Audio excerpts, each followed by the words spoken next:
Good morning, students. Now we are going to Biozoology class, 6th chapter, Respiration. Previous class we are discussing about human respiratory system. Human respiratory system. Now this class we are discussing about mechanism of breathing. Mechanism of breathing. பாடம் 6 சுவாசம். இதற்கு முன்னர் உள்ள வகுப்பில் நாம் மனித சுவாச மண்டலம் என்பதை பார்த்தோம். இந்த வகுப்பில் நாம் சுவாசம் நடைபெறும் முறை என்பதை பார்ப்போம். What is meant by ventilation or breathing? The movement of air between the atmosphere and the lungs is known as the ventilation or breathing. The 2 mark question. அதாவது மூச்சு விடுதல் என்றால் என்ன? வளிமண்டலத்திற்கும் நுரையீரலுக்கும் இடையே நடைபெறும் காற்று பரிமாற்றமே மூச்சு விடுதல் எனப்படுகிறது. மூச்சு விடுதல் எனப்படுகிறது. Breathing. 2 mark question. The inspiration and the expiration are just the 2 phases of the breathing. மேலும் இவற்றில் இந்நிகழ்வில் உட்சுவாசம் மற்றும் வெளிசுவாசம் என்னும் இரு நிலைகளில் நடைபெறுகிறது. 2 phases இரு நிலைகளில் நடைபெறுகிறது. What is meant by inspiration? The inspiration is the movement of the atmospheric air into the lungs. So that is called as the inspiration. உட்சுவாசம் என்றால் என்ன? உட்சுவாசம் எனப்படுவது வளிமண்டலத்தில் உள்ள காற்று நுரையீரலுக்குள் செல்வதை உட்சுவாசம் எனப்படுகிறது. At the same time, the expiration is the movement of the alveolar air that diffuse out of the lungs. So that is called as the expiration. அதேபோன்று வெளிசுவாசம் என்பது காற்று நுண்ணறைகளில் உள்ள வாயு நுரையீரல்களை விட்டு வெளியேற்றப்படுவதை குறிப்பது வெளிசுவாசம், expiration. So this is the differentiate between the inspiration and expiration. இவை உட்சுவாசத்திற்கும் வெளிசுவாசத்திற்கும் உள்ள வேறுபாடுகள் ஆகும். The next, when the lungs do not contain the muscle fiber but expands they contract by the movements of ribs and diaphragm. Ribs and diaphragm. நுரையீரல்களில் தசை நார்கள் காணப்படுவதில்லை. The lungs do not contain the muscle fibril. தசை நார்கள் காணப்படுவதில்லை. ஆனால் விலா எலும்பிடை தசைகள் மற்றும் உதரவிதானத்தின் இயக்கத்தால் இவை சுருங்கி விரிகின்றன. The contract and expands and contract by the movements of ribs and diaphragm. The diaphragm is the sheet of tissues which separate the thorax from this the abdomen. What is the importance of this the diaphragm? Diaphragm na உதரவிதானம். உதரவிதானம் என்னும் திசு படலமானது மார்பறையை வயிற்றறையிலிருந்து பிரிக்கின்றது. The diaphragm sheet of the tissues that separate the thorax from the abdomen. In a relaxed state, the diaphragm is the dome shaped. Diaphragm is the dome shaped. அதாவது இயல்பான நிலையில், ரிலாக்ஸ்னா இயல்பான நிலையில் உதரவிதானம் மேல் நோக்கி குவிந்த நிலையில் காணப்படுகிறது. அதாவது டம் shaped. Then the ribs are the moved by this the intercostal muscles. Ribs are the moved by the intercostal muscles.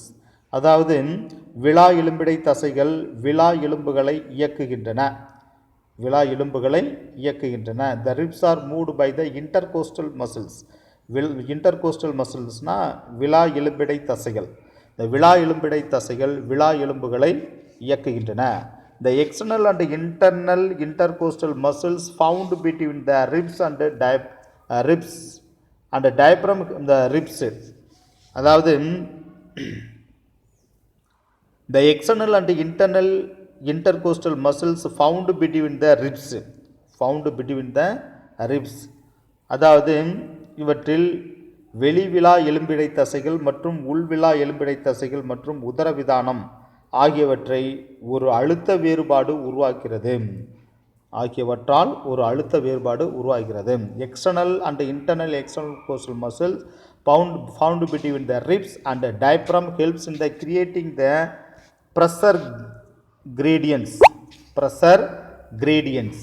Pressure gradientsனா ஒரு அழுத்த வேறுபாட்டை உண்டாக்குகிறது.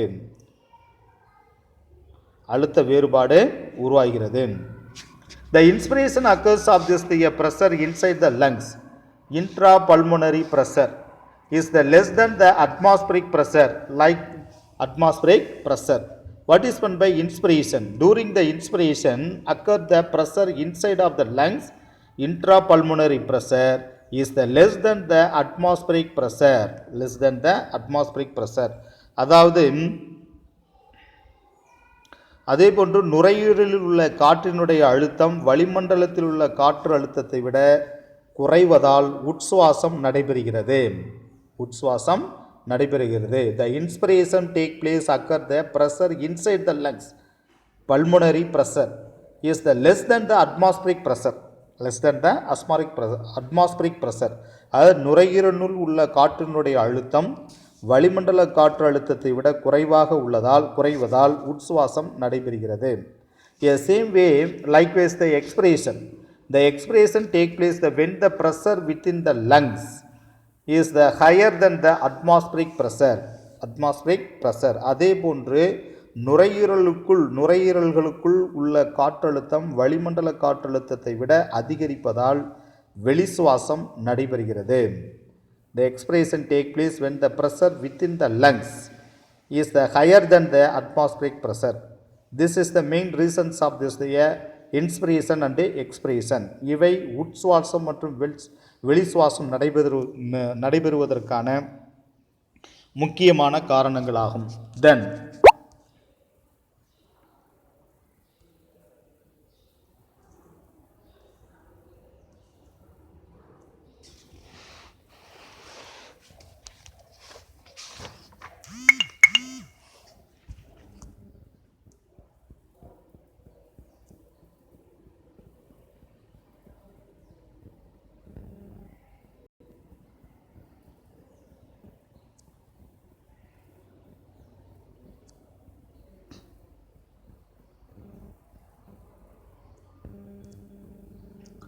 Then the inspiration is initiated by the contraction of the diaphragm muscles and the external intercostal muscles, which pull the ribs and sternum upwards and outwards.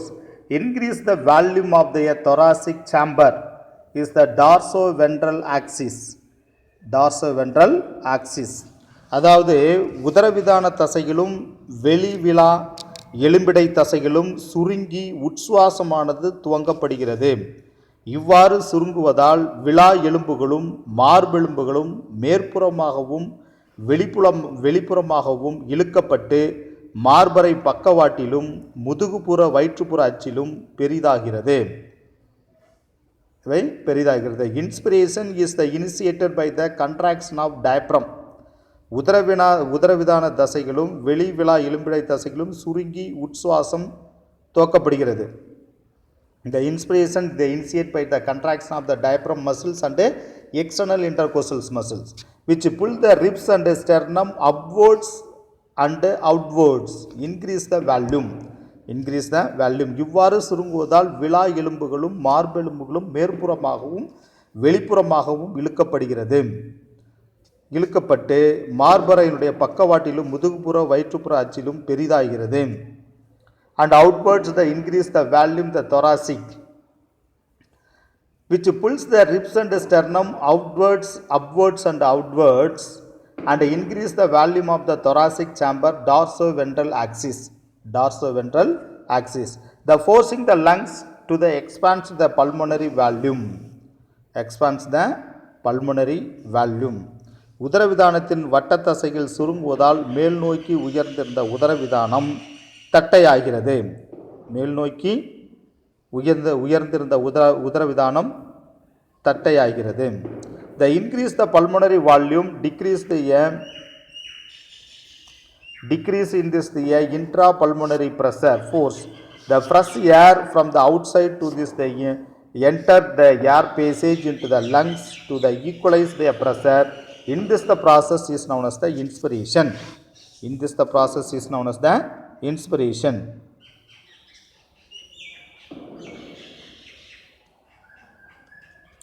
So இந்நிகழ்ச்சியால் மார்பறையின் மேல் கீழ் அச்சில் கொள்ளளவு கூடுகிறது.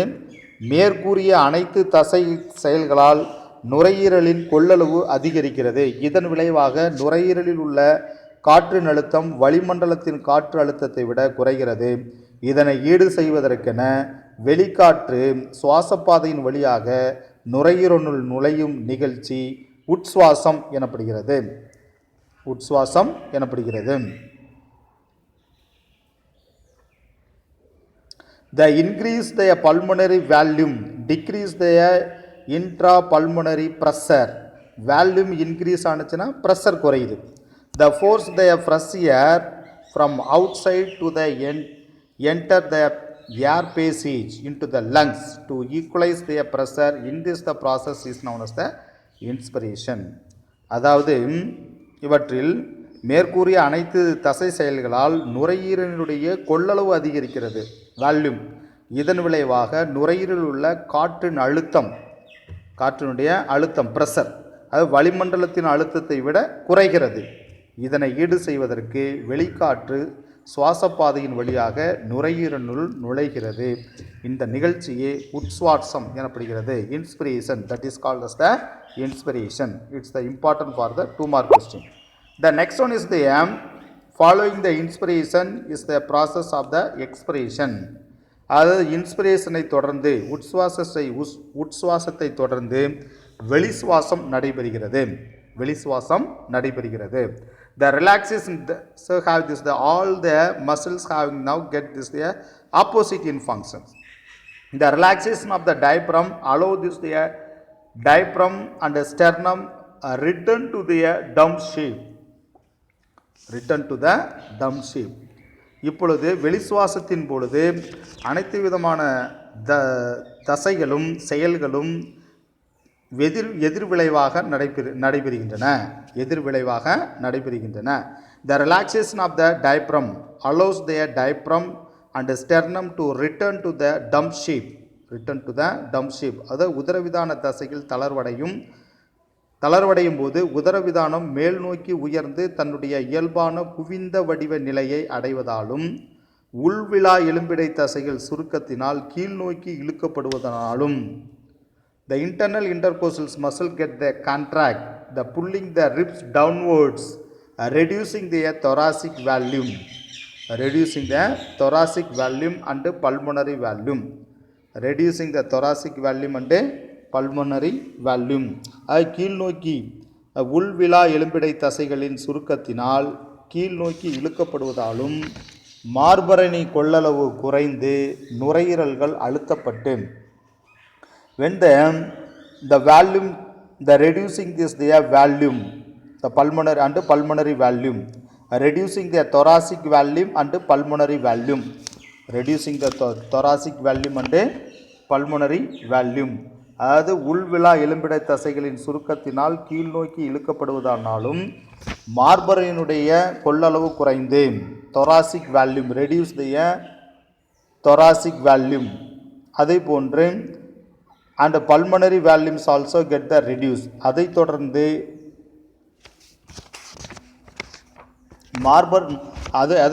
நுரையீரலுடைய கொள்ளளவும் குறைகிறது. This result the increase the intrapulmonary pressure. இந்த சுழலில் நுரையினுடைய காற்றழுத்தம் அதிகரிக்கிறது. நுரையீரலில் உள்ள அதாவது வால்யூம் கொள்ளளவு குறைய அதனுடைய காற்றழுத்தம் நுரையீரல் மற்றும் மார்பறையினுடைய காற்றழுத்தம் என்னாவது அதிகமாகிறது. அப்போ நுரையீரலில் உள்ள காற்றழுத்தம் வாயுமண்டல காற்றழுத்தத்தை விட அதிகரிக்கிறது. This result and increase the intrapulmonary pressure slightly above the atmospheric pressure.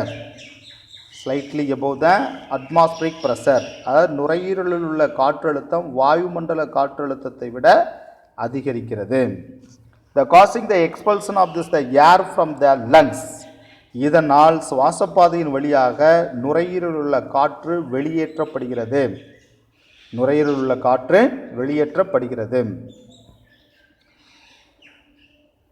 So the causing the expulsion of the air from the lungs.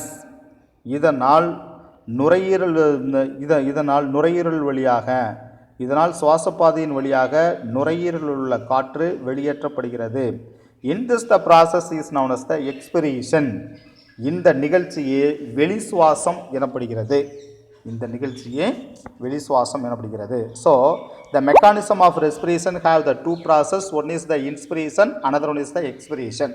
The total process is known as the mechanism of respiration. அதாவது சுவாசம் நடைபெறும் முறையில் இரண்டு நிகழ்ச்சிகள் காணப்படுகின்றன. ஒன்று உட்சுவாசம், மற்றொன்று வெளி சுவாசம். இரண்டு நிகழ்ச்சிகளும் சேர்ந்து சுவாசம் நடைபெறும் முறை எனப்படுகிறது. Now come to this the diagram. This is the mechanism of breathing. This is the inspiration.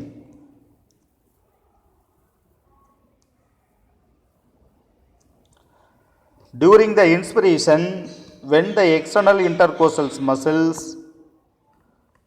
have get this they contract, then come to the upwards and outwards. When they are normal of the diaphragm, udaravidhanam, then come to this they have flat shape, flat positioning, and the internal intercostal muscle get the relax. So volume get the increase, the pressure have the decrease. So the air is the easily enter from this the atmospheric to the lungs. This is the inspiration. அதாவது வெளி விலாயிடை தசைகள் சுருங்குகின்றன. சுருங்கி மேல் நோக்கி வெளி நோக்கி இழுக்கப்படுகிறது. உள் விலாயிடை தசைகள் இந்த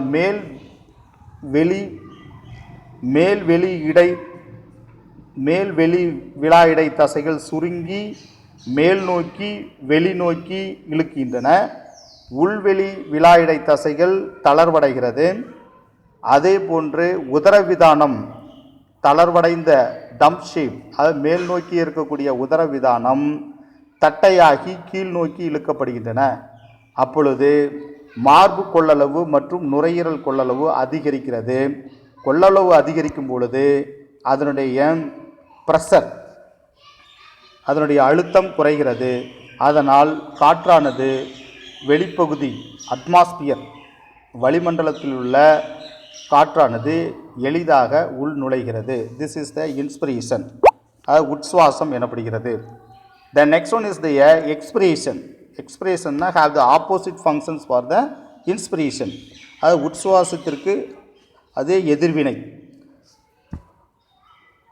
இப்பொழுது now when the internal intercostal muscle get the contract, உள் விலா இடைவெளி தசை சுருங்குகிறது. அப்பொழுது விலா எலும்பு now this the rib cage is the come down, come inwards, come down and come inwards, கீழ் நோக்கி வருகிறது. உள்நோக்கி கீழ் நோக்கி வருகிறது.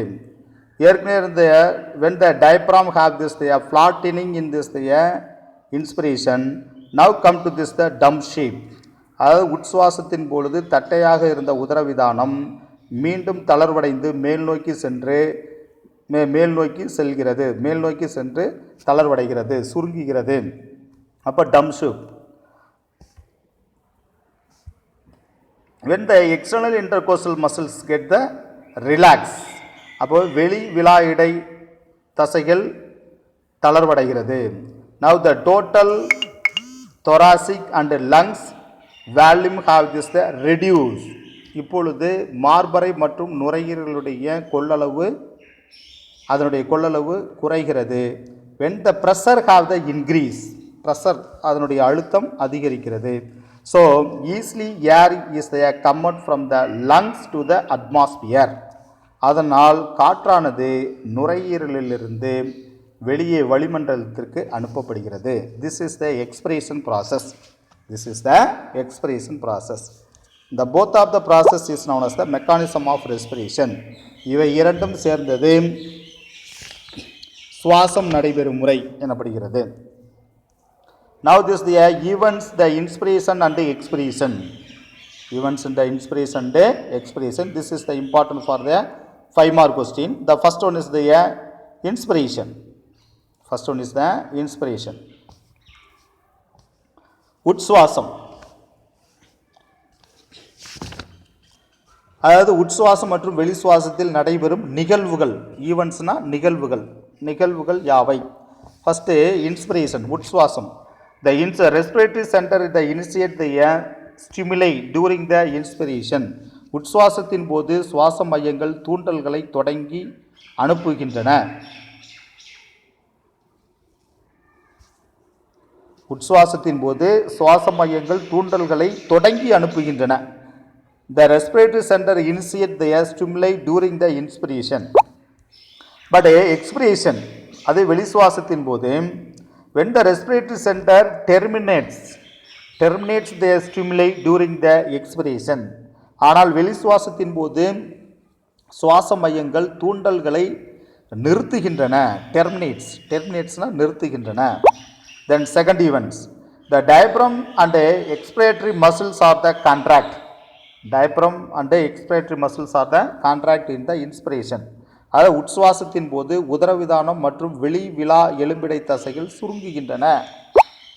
But expiration, when the diaphragm relax, but internal intercostal muscles get the contract.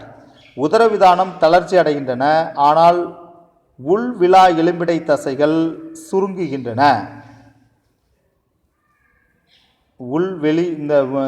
உள் விலா எலும்பிடை தசைகள் சுருங்குகின்றன. Then third process, the thoracic volume the increase. Thoracic volume is the increase as the chest wall expands. மார்பு சுவர் விரிவடைவதால் மார்பறையின் கொள்ளளவு அதிகரிக்கிறது. The thoracic volume increase as the chest wall expand. மார்பு சுவர் விரிவடைவதால் மார்பறையின் கொள்ளளவு அதிகரிக்கிறது. At the same way, during the expiration, the thoracic volume decrease, the chest wall is the contract. Chest wall get the contract. மார்பு சுவர் சுருங்குவதால் மார்பறையின் கொள்ளளவு குறைகிறது. Then the fourth events, intrapulmonary pressure is the reduced. Intrapulmonary pressure is the reduced. நுரையீரல்களுக்குள் அழுத்தம் குறைகிறது. During expiration, வெளிசுவாசம், intrapulmonary pressure have the increase. வெளிசுவாசத்தின் போது நுரையீரலுக்குள் அழுத்தம் அதிகரிக்கிறது. Then next one, the alveolar pressure is the decrease than the atmospheric pressure in the inspiration. உட்சுவாசத்தின் போது வளிமண்டல அழுத்தத்தை காட்டிலும் வளிமண்டல அழுத்தத்தை காட்டிலும் நுண்ணறைகளின் அழுத்தம் குறைகிறது. உட்சுவாசத்தின் போது during the inspiration. During the expiration, வெளிசுவாசத்தின் போது the alveolar pressure is the increase than the atmospheric pressure. வெளிசுவாசத்தின் போது வளிமண்டல அழுத்தத்தை காட்டிலும் காற்று நுண்ணறைகளின் அழுத்தம் அதிகரிக்கிறது. The next one, the air is the taken inside due to the expansion of alveoli. Air is the taken inside due to the expansion of alveoli during the inspiration. அதாவது உட்சுவாசத்தின் போது காற்று நுண்ணறைகள் விரிவடைவதால் காற்று உட்செல்கிறது. காற்று நுண்ணறைகள் விரிவடைவதால் காற்று உட்செல்கிறது. During the expiration, air is sent out due to the contraction of alveoli. வெளிசுவாசத்தின் போது காற்று நுண்ணுரைகள் சுருங்குவதால் காற்று வெளியேற்றப்படுகிறது. Then during the inspiration, air flows into the alveoli until the alveolar pressure equalizes in the atmospheric pressure and the alveoli get inflated. அது நுண்ணறைகள் உட்சுவாசத்தின் போது நுண்ணறைகள் விரிவடையும் போது காற்று நுண்ணறை அழுத்தமும் வளிமண்டல காற்றழுத்தமும் சமமாகும் வரை காற்று உள்ளேற்றப்படுகிறது. இதனால் காற்று நுண்ணறை பருமனாகிறது.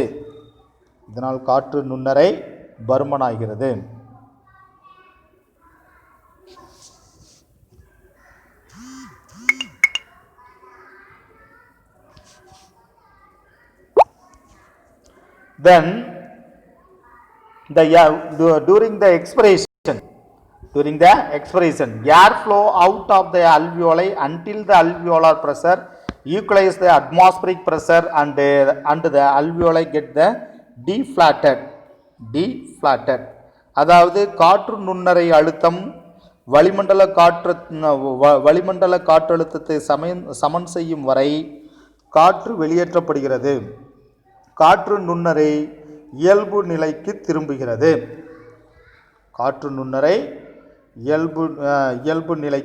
திரும்புகிறது. This is the importance of this. These are all the important events of events of the inspiration and expiration உட்சுவாசம் மற்றும் வெளிசுவாசத்தின் போது நடைபெறும் நிகழ்வுகள் ஆகும். This is the important for this the 5 mark question. Now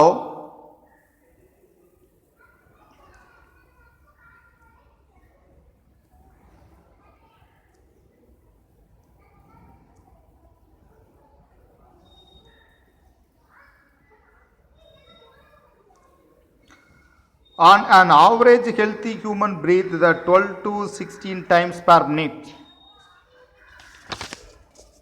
அதாவது ஒரு ஆரோக்கியமான மனிதனின் சராசரி சுவாசம் ஒரு நிமிடத்திற்கு 12 முதல் 16 முறையாகும். This is the important for the 1 mark question.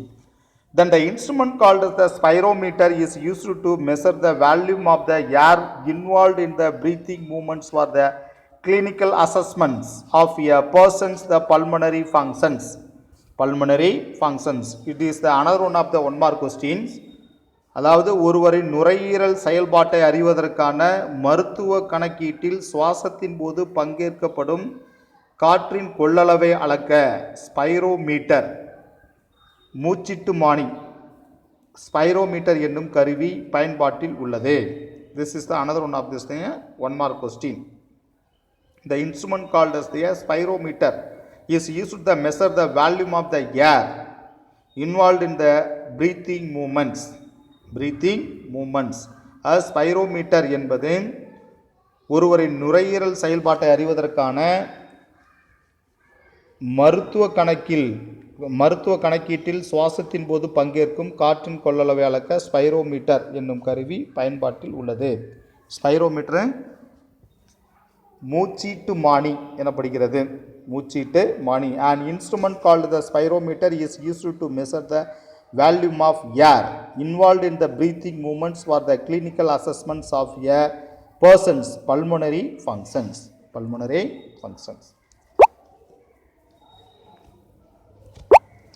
The next we can go to the next topic, respiratory volume and capacities. Respiratory volumes and capacities.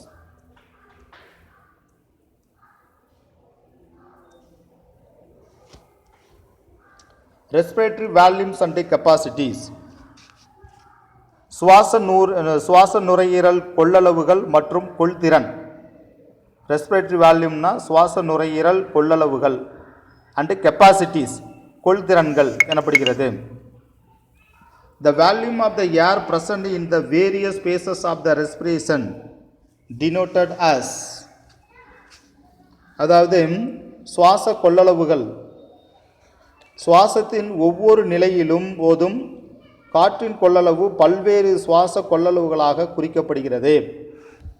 பல்வேறு சுவாச கொள்ளளவுகளாக குறிக்கப்படுகிறது. சுவாசத்தின் ஒவ்வொரு நிலையின் போதும் உள்ள காற்றின் கொள்ளளவு பல்வேறு சுவாச கொள்ளளவுகளாக குறிக்கப்படுகிறது. The volume of the air present in the various phases of the respiration is the denoted as. The first one,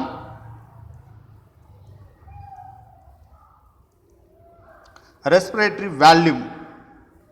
Respiratory volume.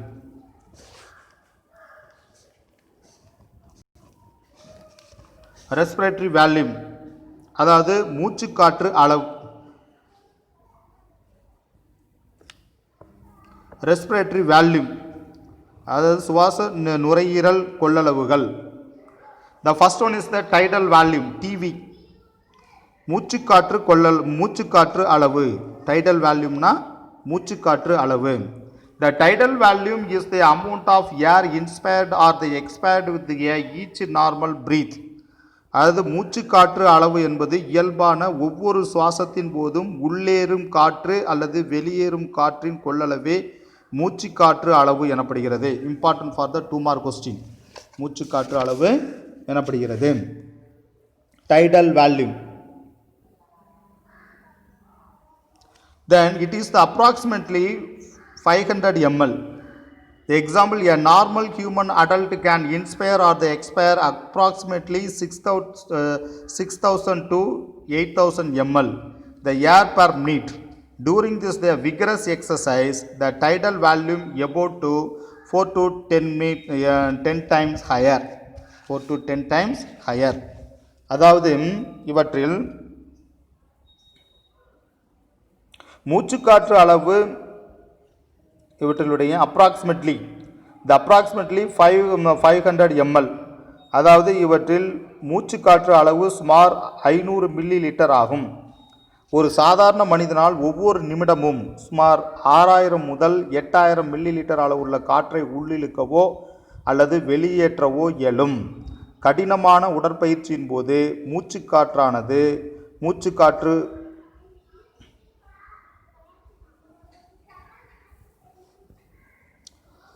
அதாவது கடினமான உடற்பயிற்சியின் போது மூச்சுக்காற்று கொள்ளளவானது சுமார் 4 முதல் 10 மடங்கு அதிகரிக்கிறது. 4 முதல் 10 மடங்கு அதிகரிக்கிறது. This is the importance of the tidal volume. Tidal வேல்யூம்னா மூச்சுக்காற்று அளவு எனப்படுகிறது. The next one is the inspiratory reserve volume, IRV. Inspiratory reserve volume உட்சுவாச சேமிப்பு கொள்ளளவு எனப்படுகிறது. The additional volume of the air the persons can inspire by the forceful inspiration is called as the inspiratory reserve volume. The normal value is the 2500 to 3000 ml. 3000 ml. அதாவது உட்சுவாச சேமிப்பு கொள்ளளவு என்பது உள்மூச்சின் போது வழிந்து உள்ளிழுக்கப்படும் கூடுதல் காற்றின் அளவே உட்சுவாச சேமிப்பு கொள்ளளவு எனப்படுகிறது. இதன் அளவு சுமார் 2500 முதல் 3000 மில்லி லிட்டர் ஆகும். The next one is the expiratory reserve volume, ERV. Expiratory reserve volume. The expiratory reserve volume வெளிசுவாச சேமிப்பு கொள்ளளவு. The additional volume of the air a person can the forcefully exhaled by the forceful expiration is called as the expiratory reserve volume. The normal value is there 1000 to 1100 ml. அது வெளிசுவாச சேமிப்பு கொள்ளளவு என்பது விசையுடன் வழிந்து வெளியேற்றப்படும் கூடுதல் காற்றின் அளவே வெளிசுவாச சேமிப்பு கொள்ளளவு எனப்படுகிறது. சாதாரணமாக இதனுடைய அளவு 1000 இலிருந்து 1100 மில்லி லிட்டர் ஆகும். The next one is the residual volume, important for this. எஞ்சிய கொள்ளளவு. These are all important for the 2 mark question. The residual volume, RV, the volume of air remaining in the lungs after the forceful expiration. It is approximately having this the 1100 to 1200 ml. அதாவது எஞ்சிய கொள்ளளவு என்பது RV, residual volume. எஞ்சிய கொள்ளளவு என்பது விசையுடன் வெளியேற்றப்பட்ட வெளிமூச்சிற்கு பிறகு நுரையீரல்களில் தங்கிவிடும் காற்றின் அளவு எஞ்சிய கொள்ளளவு எனப்படுகிறது. இதன் அளவு சுமார் 1100 இலிருந்து 1200 மில்லி லிட்டர் ஆகும். 1200 மில்லி லிட்டர் ஆகும். Then these are all having this the respiratory volume. These are all is having this the respiratory volume. Respiratory volume no சுவாச நுரையீரல் கொள்ளளவுகள் ஆகும். The next one is the respiratory capacity. Respiratory capacity.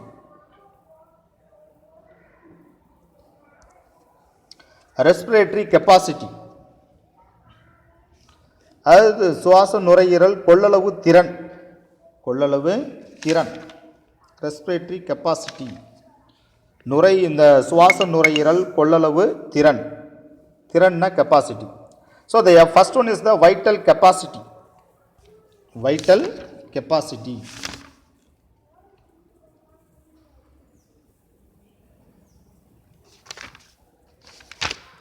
First one is the vital capacity. The vital capacity அதாவது சுவாச திறன், அது உயிர்ப்பு திறன் அல்லது முக்கிய திறன் எனப்படுகிறது.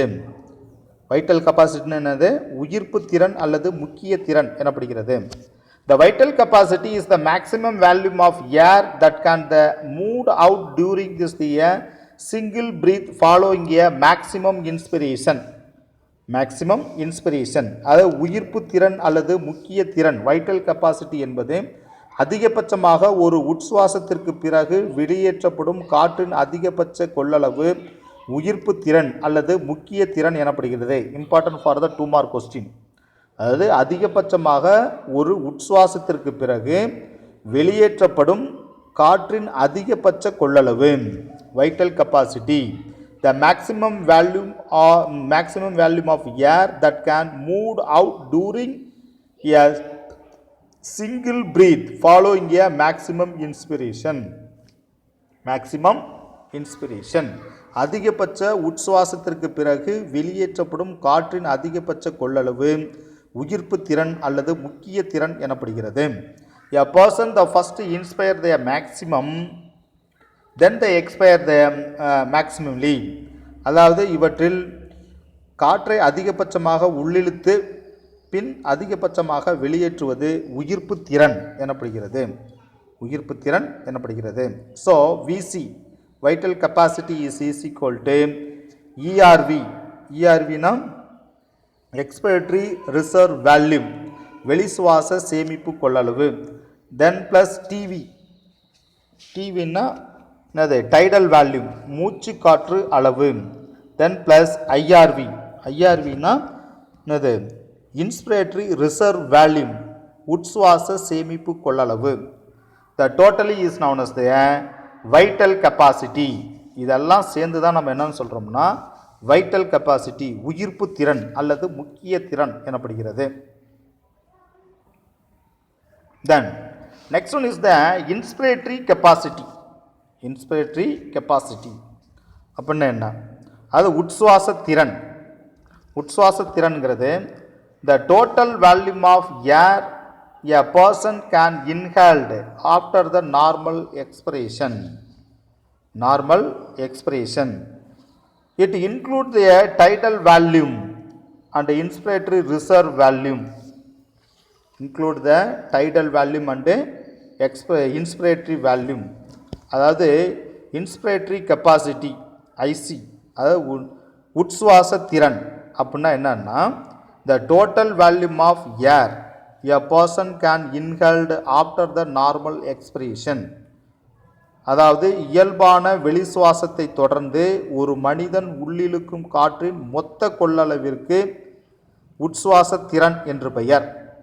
A total volume of air a person inhaled. Inhaled உள்ளிழுத்தல். After a normal expiration. இயல்பான வெளிசுவாசத்தை தொடர்ந்து ஒரு மனிதன் உள்ளிழுக்கும் காற்றின் மொத்த கொள்ளளவிற்கு உட்சுவாச திறன் என்று பெயர். It include the tidal volume and inspiratory reserve volume. இதில் பார்த்தீங்கன்னா இந்த மூச்சுக்காற்று அளவு மற்றும் உட்சுவாச சேமிப்பு கொள்ளளவு ஆகியவை உள்ளடக்கியதாகும். Tidal volume. டைடல் வேல்யூம்னா மூச்சுக்காற்று அளவு. மூச்சுக்காற்று அளவு. Inspiratory reserve volume. Inspiratory reserve வேல்யூம்னா உட்சுவாச சேமிப்பு கொள்ளளவு. இவை ரெண்டும் சேர்ந்தது தான் இன்ஸ்பிரேட்டரி கெப்பாசிட்டி. இன்ஸ்பிரேட்டரி கெப்பாசிட்டி உட்சுவாச திறன் எனப்படுகிறது. So the IC is equal to inspiratory capacity is equal to TV. டிவின்னா டைடல் வேல்யூம் மூச்சுக்காற்று அளவு ப்ளஸ் ஐஆர்வி. ஐஆர்வினா உட்சுவாச சேமிப்பு கொள்ளளவு. Inspiratory reserve volume. The totally is known both of this totally is known as the IC. இவை இரண்டும் சேர்ந்து inspiratory capacity அதாவது உட்சுவாச திறன் எனப்படுகிறது. The next expiratory capacity. Expiratory capacity. Expiratory capacity EC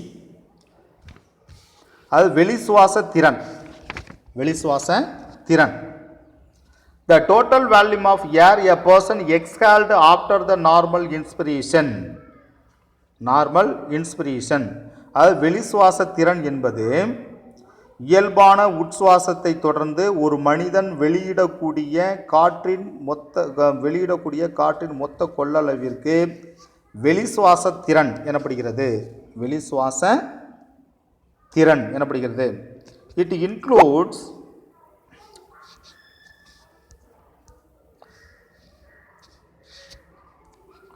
includes the tidal volume and expiratory reserve volume. It include the tidal volume and expiratory reserve volume. இவற்றில்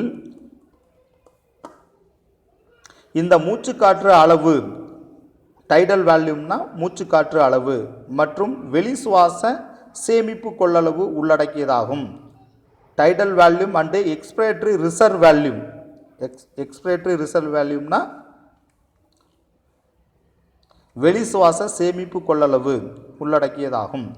so the EC is equal to, இசினா வெளி சுவாச திறன், வெளி சுவாச திறன் தான் EC, is equal to TV. டிவினா என்னது? மூச்சுக்காற்று அளவு டைடல் வால்யூம் ப்ளஸ் இஆர்வி. இஆர்வினா என்னது? வெளி சுவாச சேமிப்பு கொள்ளளவு expiratory reserve volume. The totally is known as the EC. அப்போ இது ரெண்டும் சேர்ந்து தான் இசி அப்படின்னு சொல்கிறோம். அதாவது மூச்சுக்காற்று அளவும் வெளி சுவாச சேமிப்பு கொள்ளளவு இது ரெண்டும் சேர்ந்து தான் இசி. இசினா வெளி சுவாச திறன், excretory capacity is known as the expiratory capacity. The next one, the total lung capacity, TLC, total lung capacity. The total volume of air which the lungs can accommodate after the forced inspiration is called as the total lung capacity. This is the important for the 2 mark question. Total lung capacity, TLC. அதாவது மொத்த நுரையீரல் கொள்ளளவு திறன். விசையுடன் உள்ளிழுக்கப்பட்ட உட்சுவாசத்தை தொடர்ந்து நுரையீரல் ஏற்றுக்கொள்ளும் காற்றின் மொத்த அளவே மொத்த நுரையீரல் கொள்ளளவு திறன் எனப்படுகிறது. மொத்த நுரையீரல் கொள்ளளவு திறன் எனப்படுகிறது. The total volume of air which the lungs can accommodate after forced inspiration is called total lung capacity. விசையுடன் உள்ளிழுக்கப்பட்ட உட்சுவாசத்தை தொடர்ந்து நுரையீரல் ஏற்றுக்கொள்ளும் காற்றின் மொத்த அளவே மொத்த நுரையீரல் கொள்ளளவு திறன் எனப்படுகிறது. Important for 2 mark question. This include the vital capacity and the residual volume. Include the vital capacity and residual volume. இதில் உயிர்ப்பு திறன் மற்றும் எஞ்சிய கொள்ளளவு உள்ளடக்கியதாகும். It is approximately 6000 ml. இதனுடைய அளவு 6000 மில்லி லிட்டர் ஆகும். 6000 மில்லி லிட்டர் ஆகும். So the total lung capacity TLC, டிஎல்சினா total lung capacity is equal to VC plus RV. விசினா என்னது? விசி உயிர்ப்பு திறன், vital capacity. The total lung capacity is equal to VC plus RV. விசினா உயிர்ப்பு திறன், வைட்டல் கெப்பாசிட்டி ப்ளஸ் ஆர்வி. ஆர்வினா என்னது? ரெசிடியல் வேல்யூம். ஆர்வினா ரெசிடியல் வேல்யூம், எஞ்சிய கொள்ளளவு, எஞ்சிய கொள்ளளவு. So the TLC means both VC plus RV. விசினா வைட்டல் கெப்பாசிட்டி உயிர்ப்பு திறன் ப்ளஸ் ஆர்வி. ஆர்வின்னா ரெசிடியல் வேல்யூம், எஞ்சிய கொள்ளளவு. இது ரெண்டும் சேர்ந்து தான் டிஎல்சி டோட்டல் லங் கெப்பாசிட்டி அப்படின்னு சொல்கிறோம். அதாவது இவற்றில் மொத்த நுரையீரல் கொள்ளளவு திறன் என்பது உயிர்ப்பு திறன் மற்றும் எஞ்சிய கொள்ளளவு ஆகியவற்றை இரண்டும் உள்ளடக்கியது மொத்த நுரையீரல் கொள்ளளவு திறன் எனப்படுகிறது. மொத்த நுரையீரல் கொள்ளளவு திறன் எனப்படுகிறது. உயிர்ப்பு திறன் மற்றும் எஞ்சிய கொள்ளளவு இரண்டும் சேர்ந்து தான் மொத்த நுரையீரல் கொள்ளளவு திறன் டிஎல்சி எனப்படுகிறது. Important for the 2 mark questions.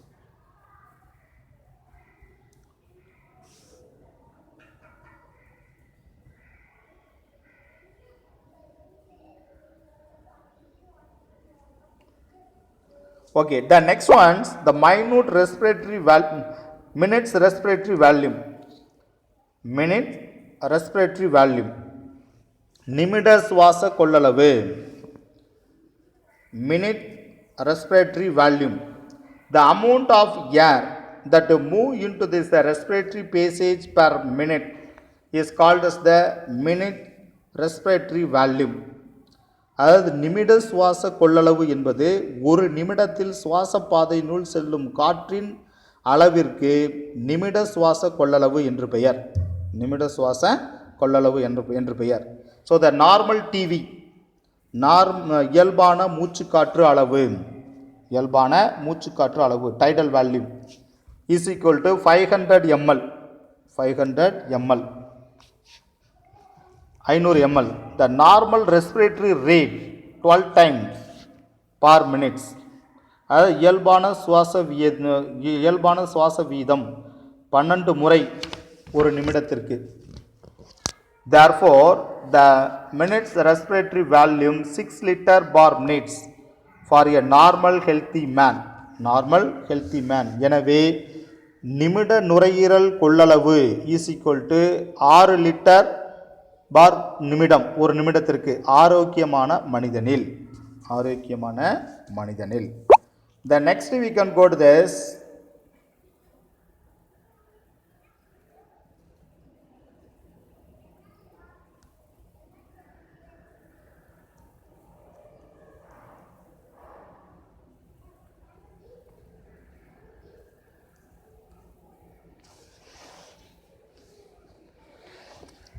The next we can go to this, the dead space. Next we can go to the dead space. பயனற்ற இடம். Dead space na பயனற்ற இடம். The sum of the inspired air never reached the gas exchange areas but filled the respiratory passage where the exchange of the gas does not occur.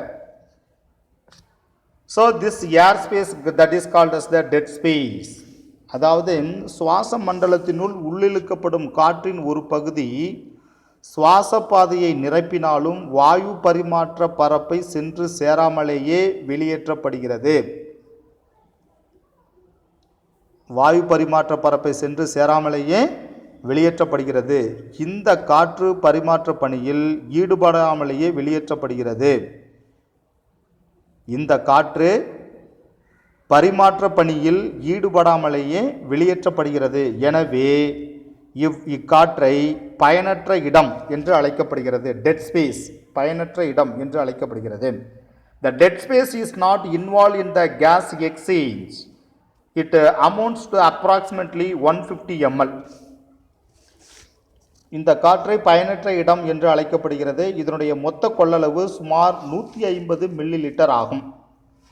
150 milli litre ஆகும். Now come to this diagram.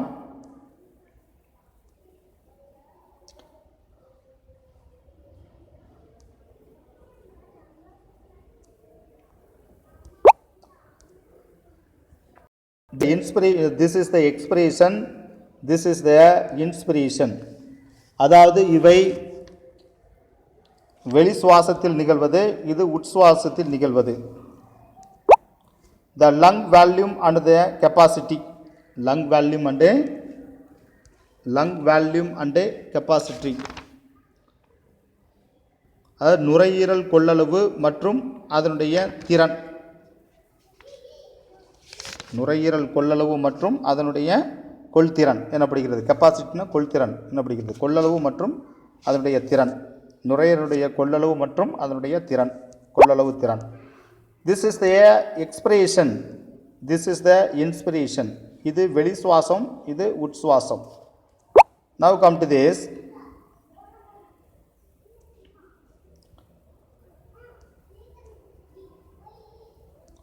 This is the expiratory reserve volume.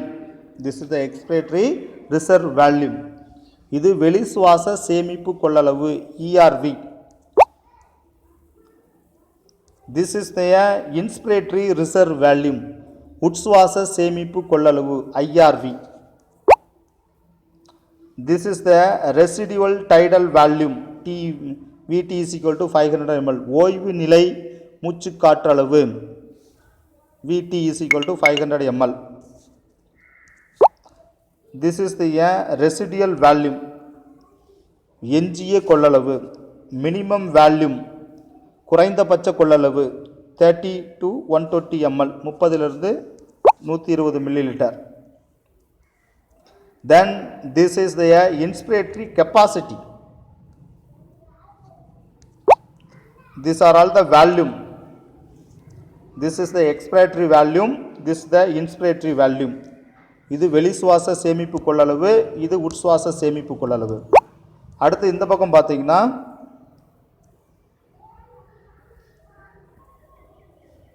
this is the capacity. Capacity na கொள்திறன். This is the inspiratory capacity. உள்சுவாச திறன். This is the vital capacity. உயிர்ப்பு திறன். This is the functional residual capacity. Functional residual capacity. செயல்படும் எஞ்சிய கொள்ளளவு திறன். செயல்படு எஞ்சிய கொள்ளளவு திறன் எனப்படுகிறது.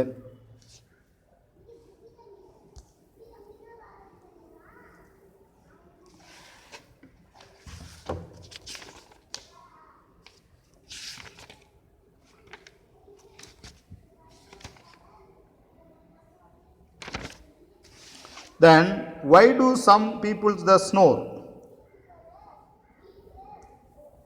Why do some people snore?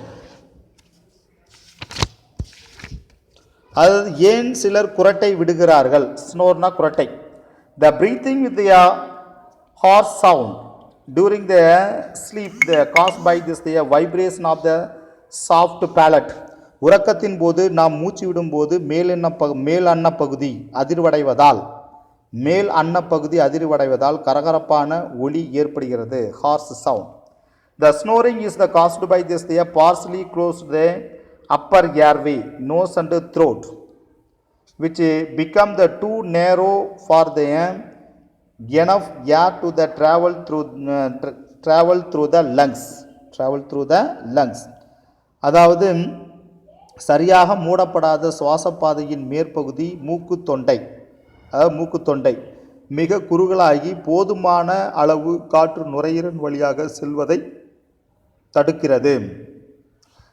This makes the surrounding the tissues to vibrate and produce the snoring sound. இதனால் சுற்றியுள்ள திசுக்கள் அதிர்வடைந்து குரட்டை ஒலி ஏற்படுகிறது.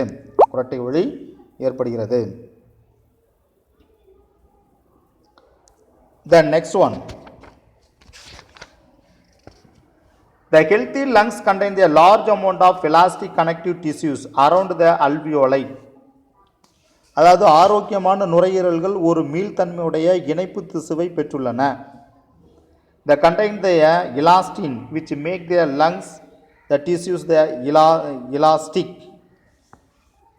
அதாவது இத்திசுவில் இலாஸ்டின் இருப்பதால் நுரையீரல் திசுவை மீள்தன்மையாக்கிறது.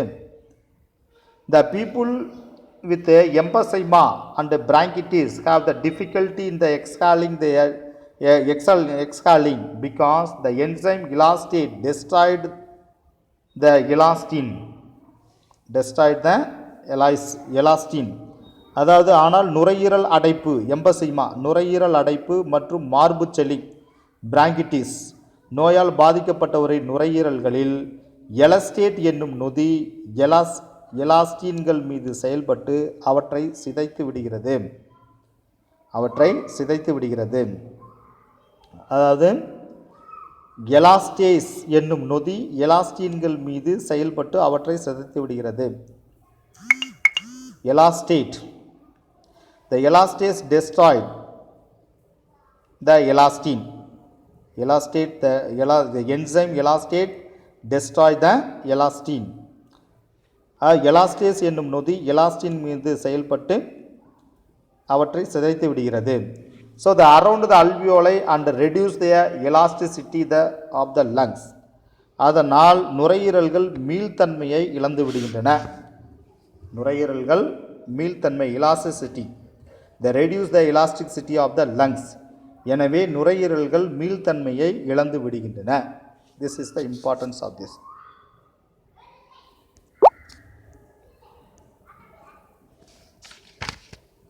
Now come to the Tamil medium students.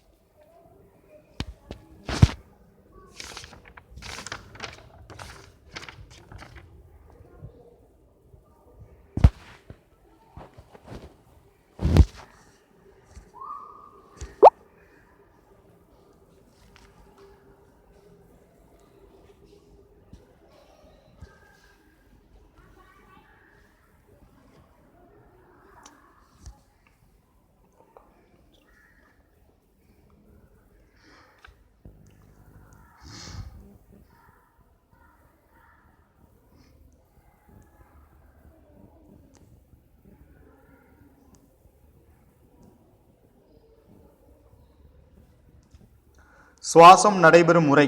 வளிமண்டலத்திற்கும் நுரையீரலுக்கும் இடையே நடைபெறும் காற்று பரிமாற்றமே மூச்சு விடுதல் எனப்படுகிறது. 2 மார்க் கொஸ்டின். இந்நிகழ்வு உட்சுவாசம் மற்றும் வெளிசுவாசம் என்னும் இரு நிலைகளில் நடைபெறுகிறது. உட்சுவாசம் என்பது வளிமண்டலத்திலுள்ள நுரையீரல்கள். உட்சுவாசம் என்பது வளிமண்டலத்திலுள்ள காற்று நுரையீரல்களுக்குள் செல்வதையும், வெளிசுவாசம் என்பது காற்று நுண்ணறைகளில் உள்ள வாயு நுரையீரல்களை விட்டு வெளியேற்றப்படுவதையும் குறிக்கிறது. ரைட்.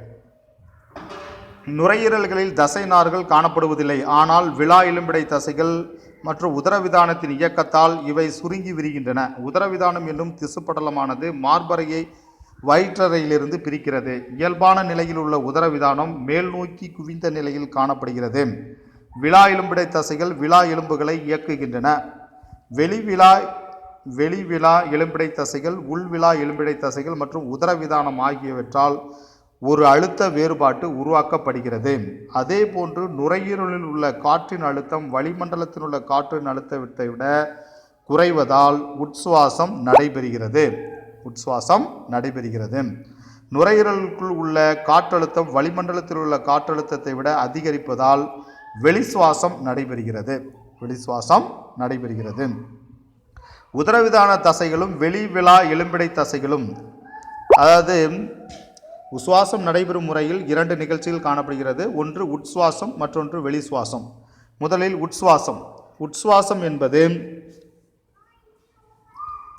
உட்சுவாசம். அதாவது உதரவிதான தசைகளும் வெளிவிலா எலும்பிடை தசைகளும் சுருங்கி உட்சுவாசமானது துவங்கப்படுகிறது.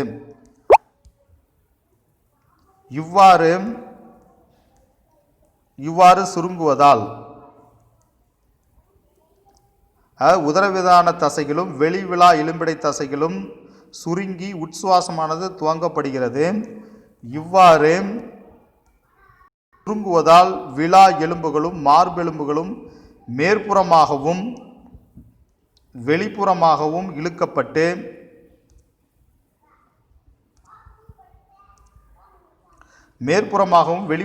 இழுக்கப்பட்டு மார்பறை பக்கவாட்டிலும் முதுகெலும்பு வயிற்றுப்புற அச்சிலும் பெரிதாகிறது. உதரவிதானத்தின் வட்டத்தசைகள் சுருங்குவதால் மேல் நோக்கி உயர்ந்திருந்த உதரவிதானம் தட்டையாகிறது. இந்நிகழ்ச்சியால் மார்பறையின் மேல் கீழ் அச்சில் கொள்ளளவு கூடுகிறது. மேற்கூறிய அனைத்து தசை செயல்களால் நுரையீரலின் கொள்ளளவு அதிகரிக்கிறது. இதன்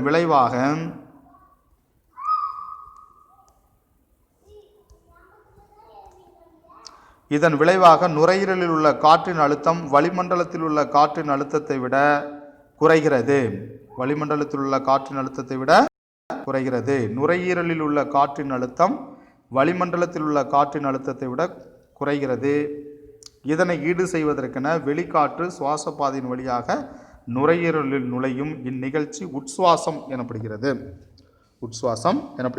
இதன் விளைவாக நுரையீரலில் உள்ள காற்றின் அழுத்தம் வளிமண்டலத்தின் அழுத்தத்தை விட குறைகிறது. இதனை ஈடு செய்வதற்கென வெளிக்காற்று சுவாச பாதையின் வழியாக நுரையீரலில் நுழையும் நிகழ்ச்சி உட்சுவாசம் எனப்படுகிறது. உட்சுவாசத்தை தொடர்ந்து வெளிசுவாசம் நடைபெறுகிறது. உதரவிதான தசைகள் தளர்வடையும் போது உதரவிதானம் மேல் நோக்கி உயர்ந்து தன்னுடைய இயல்பான குவிந்த நிலையை அடைவதாலும், உள்விலா எலும்பிடை தசைகள் சுருக்கத்தினால் கீழ் நோக்கி இழுக்கப்படுவதனாலும் மார்பறையின்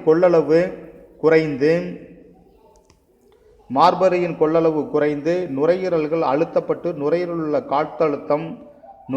உள்ள காற்றழுத்தம் வாயுமண்டல காற்றழுத்தத்தை விட அதிகரிக்கிறது. இதனால் சுவாச பாதையின் வழியாக நுரையீரலில் உள்ள காற்று வெளியேற்றப்படுகிறது. இந்நிகழ்ச்சி வெளிசுவாசம் எனப்படுகிறது.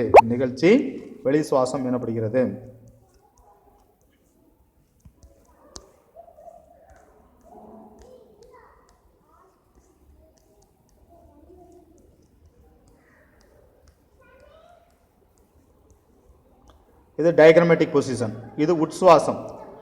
உட்சுவாசத்தின் போது விலா எலும்பிடை தசைகள் சுருங்குகிறது. விலா எலும்பிடை தசை விரிவடைகிறது. அதேபோல் உதரவிதானம் சுருங்கிய நிலையில் இருக்க உதரவிதானம் தட்டையாகிறது. வெளி விழா எலும்பிடை தசைகள் வந்து சுருங்கி மேல் நோக்கி வெளி நோக்கி வருகிறது. அப்போ மார்பு கொள்ளளவு நுரையீரல் கொள்ளளவு அதிகரிக்கிறது. அப்பொழுது காற்றினுடைய அழுத்தம் குறைகிறது, பிரஷர் குறைகிறது. அதனால் வளிமண்டலத்தில் உள்ள காற்று உள்நோக்கி செல்கிறது. இது உட்சுவாசம் எனப்படுகிறது. உட்சுவாசம் எனப்படுகிறது. அடுத்து வெளிசுவாசம். வெளிசுவாசம் என்பது அதுக்கு எதிர்வினை. அதாவது உள்விழா எலும்பிடை தசையினுடைய தசைகள் வந்து சுருங்குகிறது. சுருங்கி கீழ் நோக்கி உள்நோக்கி இழுக்கப்படுகிறது. அதே சமயத்தில் வெளி விழா எலும்பிடை தசை வந்து தளர்வடைகிறது. தட்டையாக இருந்த உதரவிதானம் மீண்டும் சுருங்கி தளர்வடைந்து மேல் நோக்கி செல்கிறது. அப்பொழுது இவற்றினுடைய கொள்ளளவு குறைகிறது. மார்பு கொள்ளளவு மற்றும் நுரையீரல் கொள்ளளவு குறைகிறது. அதனுடைய அழுத்தம் அதிகரிக்கிறது. இதனால் காற்றானது நுரையீரலிலிருந்து வளிமண்டலத்திற்கு செல்கிறது. இது வெளிசுவாசம் எனப்படுகிறது.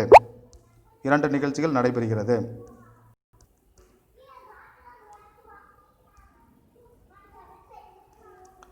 அடுத்து ஒரு ஆரோக்கியமான மனிதனின் சராசரி சுவாசம் நிமிடத்திற்கு 12 முதல் 16 முறை ஆகும். ஒருவரின் நுரையீரல் செயல்பாட்டை அறிவதற்கென மருத்துவ கணக்கீட்டில் சுவாசத்தின் போது பங்கேற்கப்படும் காற்றின் கொள்ளளவை அளக்க ஸ்பைரோமீட்டர் மூச்சீட்டுமானி என்னும் கருவி பயன்பாட்டில் உள்ளது. அடுத்து பார்த்தீங்கன்னா இது உட்சுவாசம் மற்றும் வெளிசுவாசம் நடைபெறும் நிகழ்வுகள். இது ஒரு 5 மார்க் கொஸ்டின். ஃபஸ்ட்டு உட்சுவாசம். உட்சுவாசத்தின் போது சுவாச மையங்கள் தூண்டல்களை தொடங்கி அனுப்புகின்றன. வெளிசுவாசத்தின் போது சுவாச மையங்கள் தூண்டல்களை நிறுத்துகின்றன. அடுத்து உதரவிதானம் வெளி விழா எலும்பிடை தசைகள் சுருங்குகின்றன உட்சுவாசத்தில். வெளிசுவாசத்தில் உதரவிதானம் தளர்ச்சி அடைகின்றன. ஆனால் உள் விழா எலும்பிடை தசைகள் சுருங்குகின்றன வெளிசுவாசத்தில். அடுத்து உட்சுவாசத்தில் மார்பு சுவர் விரிவடைவதால் மார்பறையின் கொள்ளளவு அதிகரிக்கிறது உட்சுவாசத்தில். அதே வெளிசுவாசத்தில் மார்பு சுவர் சுருங்குவதால் மார்பறையின் கொள்ளளவு குறைகிறது வெளிசுவாசத்தில். அடுத்து உட்சுவாசத்தில் நுரையீரலுக்குள் அழுத்தம் குறைகிறது. ஆனால் வெளிசுவாசத்தில் நுரையீரலுக்குள் அழுத்தம் அதிகரிக்கிறது. அடுத்து உட்சுவாசத்தில் வளிமண்டல அழுத்தத்தை காட்டிலும் நுரையீரல் அழுத்தம் குறைகிறது உட்சுவாசம். அதே வெளிசுவாசத்தில் வளிமண்டல அழுத்தத்தை காட்டிலும் காற்று நுண்ணறைகளின் அழுத்தம் அதிகரிக்கிறது வெளிசுவாசம். அடுத்து உட்சுவாசத்தில் காற்று நுண்ணறைகள் விரிவடைவதால் காற்று உட்செல்கிறது உட்சுவாசத்தில். அதே வெளிசுவாசத்தில் காற்று நுண்ணறைகள் சுருங்குவதால் காற்று வெளியேற்றப்படுகிறது வெளிசுவாசத்தில். அடுத்து உட்சுவாசத்தில் நுண்ணறைகள் விரிவடையும் போது காற்று நுண்ணறை அழுத்தமும் வளிமண்டல காற்றழுத்தமும் சமமாகும் வரை காற்று உள்ளேற்றப்படுகிறது. இதனால் காற்று நுண்ணறை பருமனாகிறது உட்சுவாசத்தில். அதே வெளிசுவாசத்தில் காற்று நுண்ணறை அழுத்தம் வளிமண்டல காற்றழுத்தத்தை சமன் செய்யும் வரை காற்று வெளியேற்றப்படுகிறது. காற்று நுண்ணறை இயல்பு நிலைக்கு திரும்புகிறது. இது வெளிசுவாசத்தில்.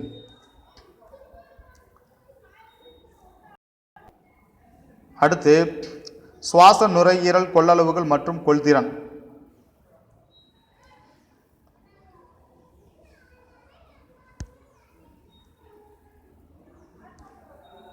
சுவாச நுரையீரல் கொள்ளளவுகள் மற்றும் கொள்திறன். Respiratory volume and capacities. சுவாச கொள்ளளவுகள். சுவாசத்தின் ஒவ்வொரு நிலையின் போதும் காற்றின் கொள்ளளவு பல்வேறு சுவாச கொள்ளளவுகளாக குறிக்கப்படுகிறது. முதலில் மூச்சுக்காற்று அளவு டைடல் வால்யூம். இயல்பான ஒரு சுவாசத்தின் போதும் உள்ளேறும் காற்று அல்லது வெளியேறும் காற்றின் கொள்ளளவே மூச்சுக்காற்று அளவு எனப்படுகிறது. மூச்சுக்காற்று அளவு சுமார் 500 மில்லி லிட்டர் ஆகும். ஒரு சாதாரண மனிதனால் ஒவ்வொரு நிமிடமும் 6000 முதல் 8000 மில்லி லிட்டர் அளவுள்ள காற்றை உள்ளிழுக்கவோ அல்லது வெளியேற்றவோ இயலும்.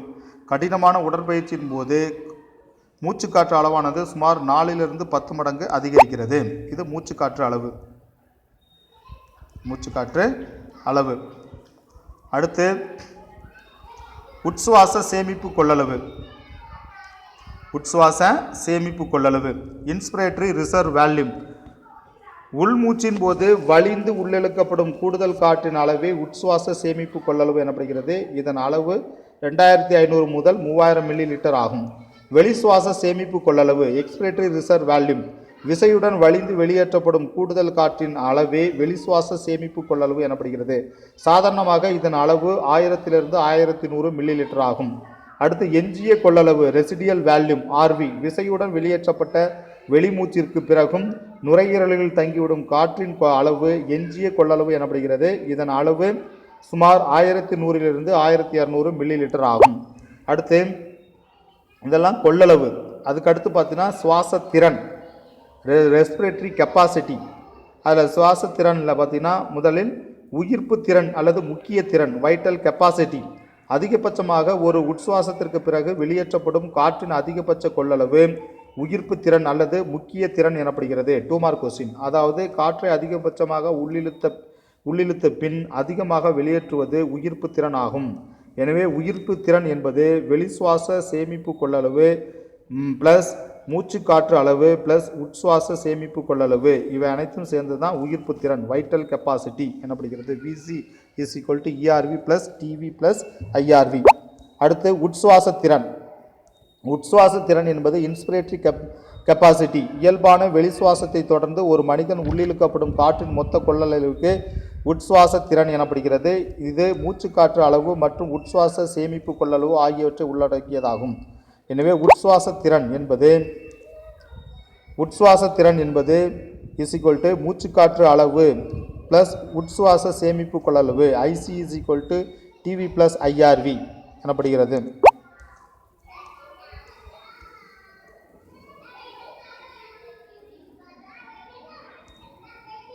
அடுத்து வெளிசுவாச திறன் எக்ஸ்பிரேட்டரி கெப்பாசிட்டி EC இயல்பான உட்சுவாசத்தை தொடர்ந்து ஒரு மனிதன் வெளியிடக்கூடிய காற்றின் மொத்த கொள்ளளவிற்கு வெளிசுவாச திறன் என்று பெயர். இது மூச்சுக்காற்று அளவு மற்றும் வெளிசுவாச சேமிப்பு கொள்ளளவை உள்ளடக்கியதாகும். வெளிசுவாச திறன் இஸ் ஈக்குவல் டு மூச்சுக்காற்று அளவு பிளஸ் வெளிசுவாச சேமிப்பு கொள்ளளவு EC is equal to TV plus ERV எனப்படுகிறது. அடுத்து மொத்த நுரையீரல் கொள்ளளவு திறன் டோட்டல் லங் கெப்பாசிட்டி TLC விசையுடன் உள்ளிழுக்கப்பட்ட உட்சுவாசத்தை தொடர்ந்து நுரையீரல் ஏற்றுக்கொள்ளும் காற்றின் மொத்த அளவே மொத்த நுரையீரல் கொள்ளளவு எனப்படுகிறது. மொத்த அளவே மொத்த நுரையீரல் கொள்ளளவு திறன் எனப்படுகிறது. கெப்பாசிட்டினா திறன். இது உயிர்ப்பு திறன் மற்றும் எஞ்சிய கொள்ளளவு ஆகியவற்றை உள்ளடக்கியதாகும். சுமார் 6000 மில்லி லிட்டர் ஆகும். Important for the 1 mark question. மொத்த நுரையீரல் கொள்ளளவு திறன் என்பது உயிர்ப்பு திறன் பிளஸ் எஞ்சிய கொள்ளளவு TLC is equal to VC plus RV எனப்படுகிறது.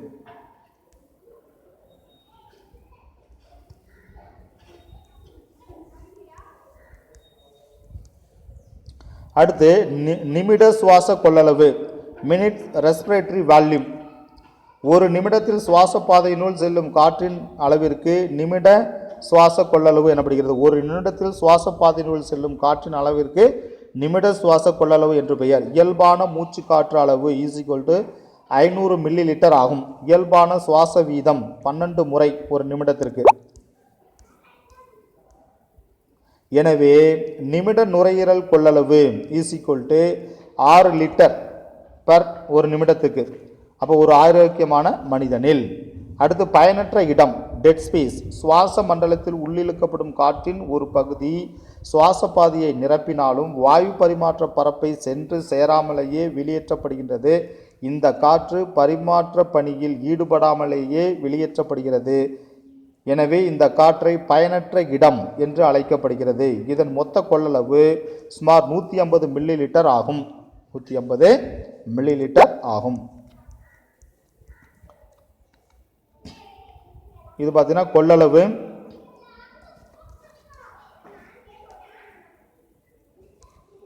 இது வெளி சுவாசம்.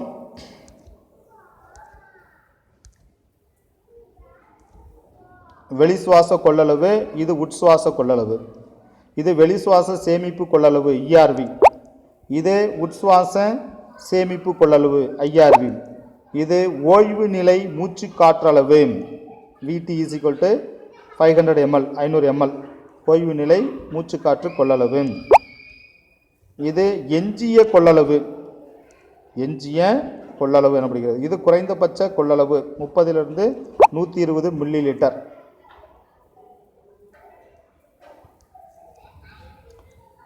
இது உயிர்ப்பு திறன். இந்த பக்கம் பார்த்தீங்கன்னா உயிர்ப்பு திறன். அது திறன் கெப்பாசிட்டி. இது உட்சுவாச திறன், இது உயிர்ப்பு திறன், இது பார்த்தீங்கன்னா செயல்படும் எஞ்சிய கொள்ளளவு திறன் எனப்படுகிறது. செயல்படும் எஞ்சிய கொள்ளளவு திறன் எனப்படுகிறது. இது நுரையீரல் கொள்ளளவுகள் மற்றும் கொள்திறன் ஆகும். அப்போ இந்த சைடு பார்த்தீங்கன்னா கொள்ளளவு, உட்சுவாசம் வெளிசுவாசம் கொள்ளளவு. இது இந்த சைடு பார்த்தீங்கன்னா கொள்திறன், அது திறன் கெப்பாசிட்டி. உட்சுவாசம் வெளிசுவாசத்தினுடைய கொள்திறன், இதுதான் வந்து கொள்திறன் எனப்படுகிறது கெப்பாசிட்டி. தென் ஆரோக்கியமான நுரையீரல் ஒருவருடைய ஒரு மீள்தன்மையுடைய இணைப்பு திசுவை பெற்றுள்ளன. இத்திசுவில் எலாஸ்டின் இருப்பதால் நுரையீரல் திசுவை மீள்தன்மையாக்குகிறது. ஆனால் நுரையீரல் அடைப்பு மற்றும் மார்பு சளி நோயால் பாதிக்கப்பட்டவரின் நுரையீரலில் எலாஸ்டேஸ் என்னும் நொதி எலாஸ்டின் மீது செயல்பட்டு அவற்றை சிதைத்து விடுவதால் நுரையீரல்கள் மீள்தன்மையை இழக்கின்றன. நுரையீரல்கள் மீள்தன்மையை இழக்கின்றன.